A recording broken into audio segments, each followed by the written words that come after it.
Só para refrescar a memória, o apóstolo Pedro, que foi líder dos apóstolos, tanto antes da sua queda, como depois da sua restauração, e teve um ministério mais voltado para os judeus, assim como Paulo teve um ministério mais voltado para os gentios. Pedro, que foi restaurado por Cristo e recebe uma profecia de que ele seria morto na velhice, crucificado, está lá em João 21, 18 e 19,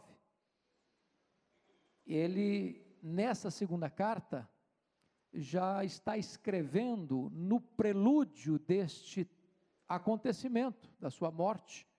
Ele deixa isso claro nos versos 14 e 15 do capítulo 1, que ele já estava prestes a morrer, mas, e não obstante o fechar das cortinas,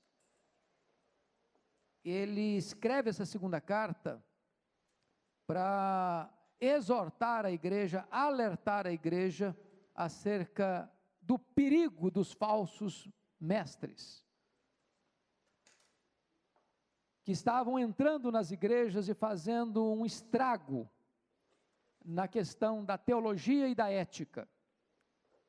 E nós abordamos no domingo anterior, que foi o segundo domingo do mês, a questão dos falsos mestres, falando que a teologia deles está errada e que a ética deles está errada. E eu queria rapidamente passar isso com você, no capítulo 2, notem comigo, por gentileza,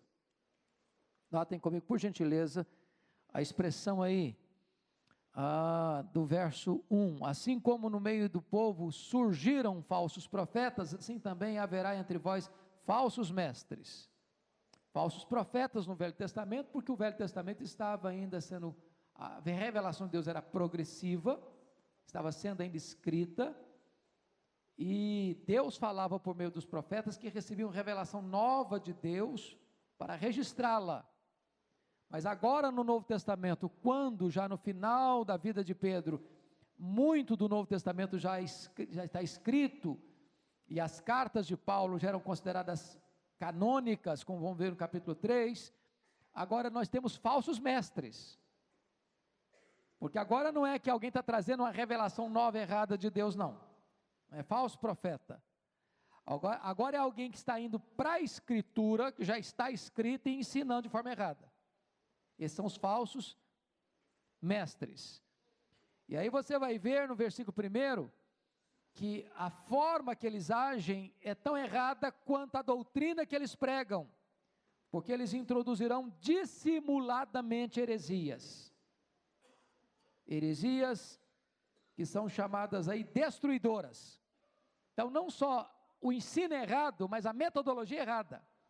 Não é uma coisa às claras, é dissimulado. Ele não abre o jogo por completo, não. Ele não mostra as unhas de imediato, não. Ele faz isso de forma dissimulada. Segundo aspecto que nós trabalhamos, é que não apenas a doutrina é falsa, mas a conduta também é falsa. Olha o verso 2. E muitos seguirão as suas práticas libertinas, e por causa deles será infamado o caminho da verdade. Então, notem uma coisa importante aqui, irmãos. Quando a doutrina é errada, a vida vai estar errada. Quando a teologia está errada, a ética vai estar errada. É impossível que um falso mestre leve uma igreja à santidade. É impossível. Porque a vida decorre da doutrina. A ética é filha da teologia. Se o ensino é errado, o comportamento vai ser errado. Terceiro aspecto que nós abordamos é que a motivação dos falsos mestres é o dinheiro. Olha o versículo 3.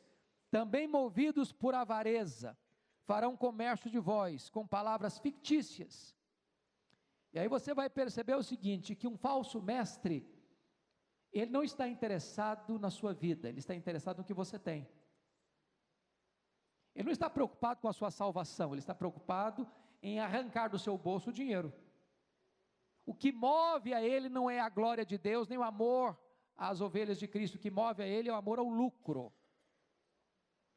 Então, hoje, quando você assiste e vê o cenário brasileiro, igrejas tornando-se impérios econômicos, pastores que usam o púlpito e abrem a Bíblia para usar mecanismos de sedução ao extremo, para tirar do seu bolso o último centavo que você tem, no sentido de que o culto é abençoado, quanto mais dinheiro se arrecada nele, isso é uma tendência do falso mestre, isso é uma posição do falso mestre, porque ele é motivado por dinheiro.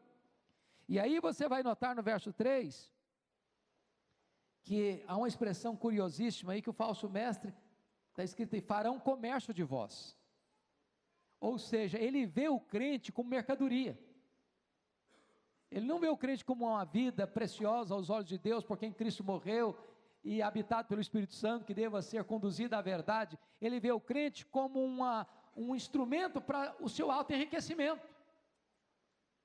E hoje é muito curioso que já tem esse tipo de prática no Brasil. O camarada que vende uma igreja de porteira fechada.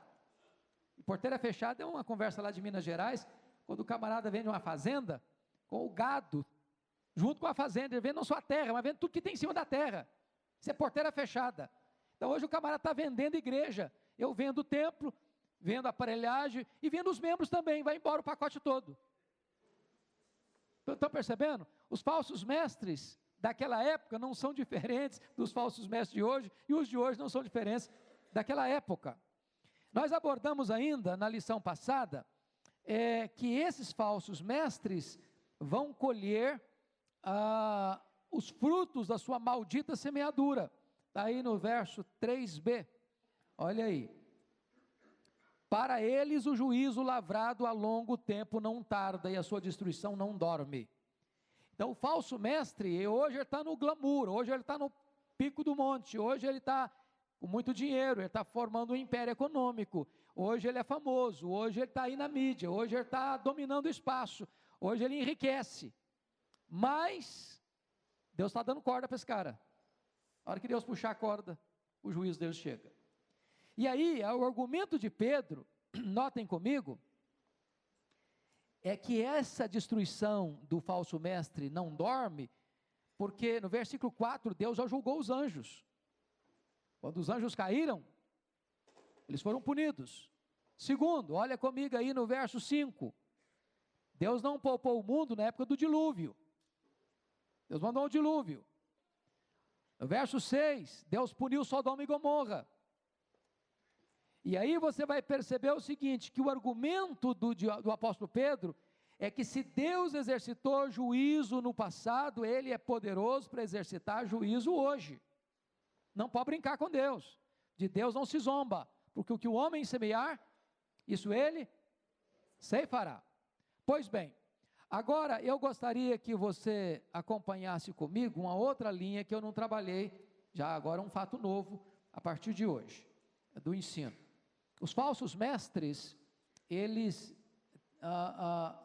têm uma conduta pervertida, e aqui Pedro vai descrever o que é isso. Primeiro, olha comigo os versos 10 e 11, o pecado da maledicência. Ele diz o seguinte: especialmente aqueles que, seguindo a carne, andam em imundas paixões e menosprezam qualquer governo, atrevidos, arrogantes, não temem difamar autoridades superiores. Porque o que está acontecendo com o falso mestre? Os apóstolos de Cristo exortavam a igreja acerca do perigo dos falsos mestres. Só que esses falsos mestres não respeitavam a autoridade dos apóstolos, difamavam os apóstolos. Então preste atenção nisso, quando você vê uma pessoa difamadora, o que é difamar? É falar mal. Quando você vê uma pessoa cuja vida, cuja prática é falar mal dos outros, pode ter certeza que Deus não está nesse negócio. A difamação, ela tem uma origem, e aliás, que é satânica. E lá em Provérbios 6, diz que o pecado que mais a alma de Deus abomina é você falar mal, é a maledicência, é você jogar uma pessoa contra outra. Então essa era uma prática dos falsos mestres, eles eram difamadores. Quando você difama alguém, Alguém já disse, a pior maneira, a maneira mais vil de você se autopromover. Que quando eu falo de alguém, eu estou me promovendo. Eu estou dizendo que eu sou melhor que ela. Eu estou dizendo que eu sou diferente dela. Eu estou dizendo que eu sou uma exceção e ela é a regra. Então, é uma maneira pecaminosa de se autopromover. Segundo, pecado da blasfêmia. Olha o verso 12 comigo. Esses, todavia, como brutos irracionais, naturalmente feitos para presa e destruição, falando mal daquilo em que são ignorantes, na sua destruição também hão de ser destruídos. Note você que o falso mestre passa a ideia de que ele é um sabichão. Como assim? Você sempre vai encontrar no falso mestre o seguinte: ao descobrir essa verdade, receber essa nova revelação, agora eu descobri alguma coisa que nunca ninguém tinha descoberto antes, eu agora entendi uma coisa que nunca ninguém tinha entendido antes, agora chegou um anjo de Deus, me revelou algo novo, que nunca ninguém tinha compreendido. Então essa pessoa começa a querer se tornar mestre, doutora, entendida em algum assunto, quando na verdade ela é totalmente ignorante, ela está blefando, ela está ludibriando, ela está arrogantemente blasfemando, falando de algo que ela não entende, ensinando algo errado que não está, na verdade, de Deus. Essa é uma característica de um falso mestre. Terceira característica, pecado de adultério. Olha versos 13 e 14 comigo. Recebendo injustiça por salário da injustiça que praticam, considerando como prazer a sua luxúria carnal em pleno dia, quais nódoas e deformidades eles se regalam nas suas próprias mistificações, enquanto baqueteiam junto convosco, tendo os olhos cheios de adultério e insaciáveis no pecado, engodando almas inconstantes, tendo o coração exercitado na avareza, filhos malditos. O que é que Pedro está dizendo aqui? Os falsos mestres, eles se introduzem, eles se infiltram, eles tendo brecha, diz lá Atos 20, 29, que são os lobos que querem entrar para dentro da igreja, para dentro do rebanho de Deus. Só que eles vão procurar algumas pessoas específicas, pessoas vulneráveis, pessoas frágeis doutrinariamente, frágeis emocionalmente, para que eles manipulem essas pessoas. E dentro da manipulação dessas pessoas, eles não querem apenas o dinheiro delas, eles querem ir para a cama com aquelas pessoas que eles fisgam. E eu quero chamar a sua atenção para um ponto importante aí, que está no texto, engodando.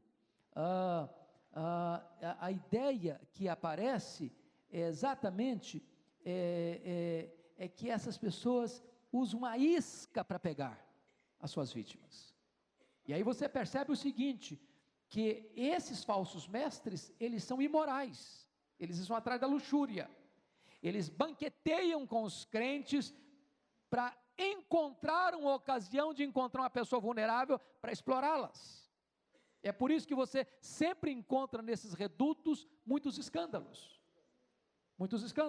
porque eles não têm compromisso nem com a verdade e nem com a conduta e com a ética cristã. Mas mais, eles cometem o pecado também da apostasia. Olha comigo os versos 15 e 16.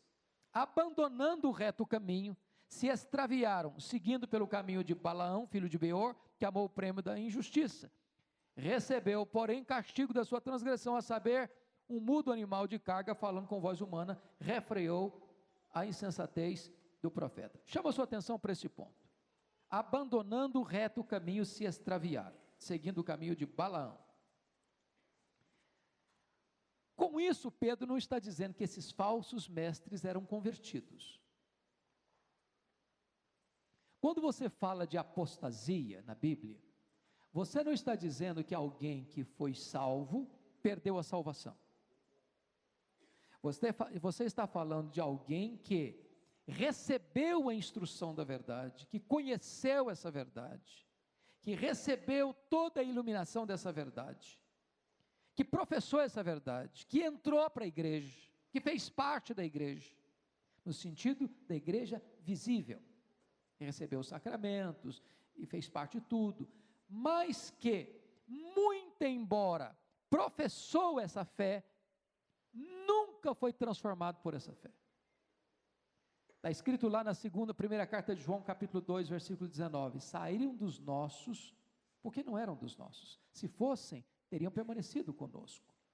E Jesus Cristo no Sermão do Monte vai dizer assim, muitos naquele dia me dirão, Senhor, Senhor, porventura, não profetizamos em teu nome, não expelimos demônios em teu nome, não fizemos milagres em teu nome, e Jesus diz, é verdade, vocês fizeram mesmo, mas apartai-vos de mim, vós os que praticais a iniquidade.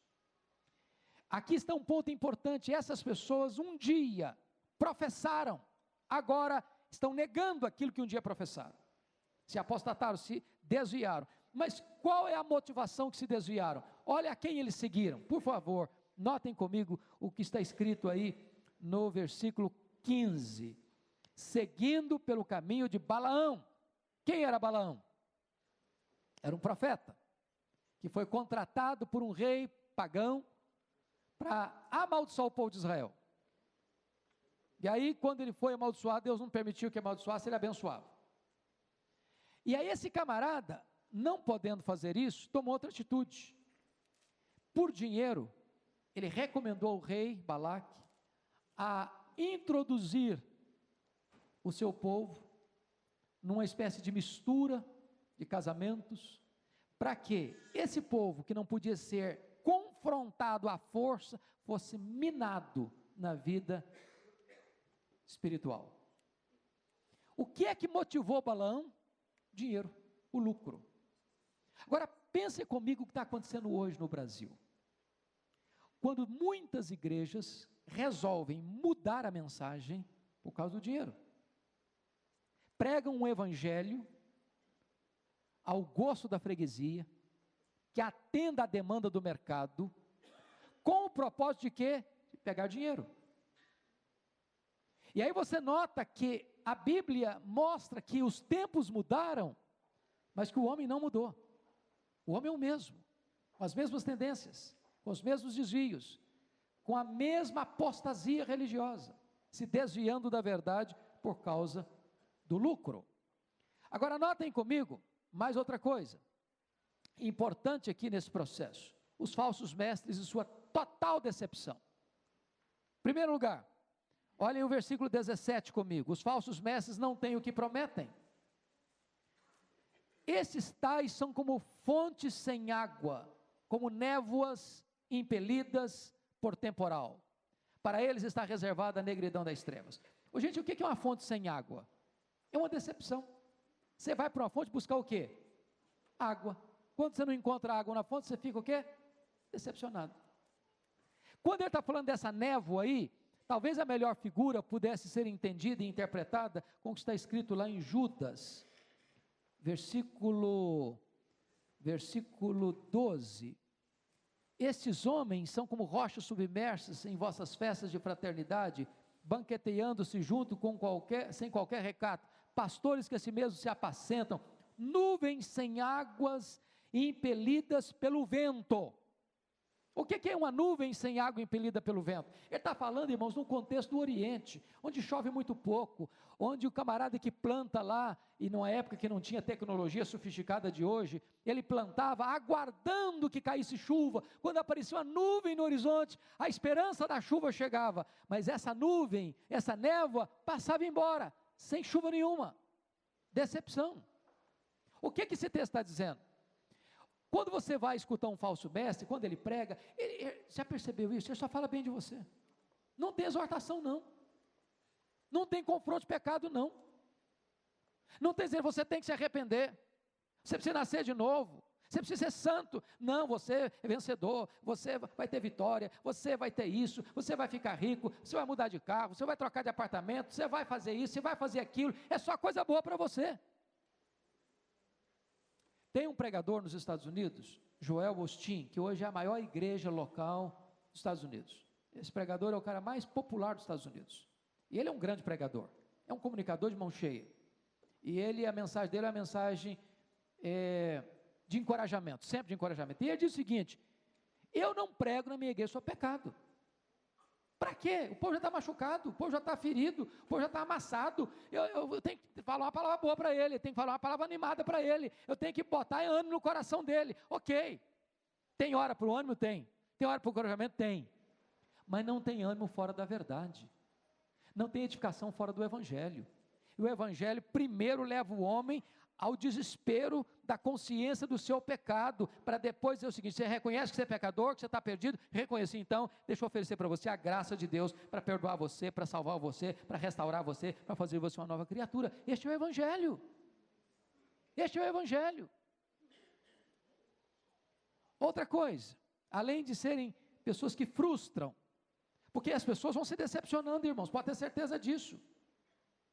Os falsos mestres, os falsos profetas, as falsas igrejas, gerando falsos crentes, com falsas esperanças, chega a hora que a casa cai, chega a hora que a bola murcha, chega a hora em que as pessoas se decepcionam, chega a hora que as pessoas acordam, chega a hora que as pessoas abrem os olhos, chega a hora que as pessoas notam que entraram numa esparrela, numa armadilha, numa arapuca, se decepcionam. Outra coisa, os falsos mestres colocam-se acima dos outros. Olha o verso 18, parte A. 2 de Pedro 2,18. Porquanto, proferindo palavras jactanciosas de vaidade,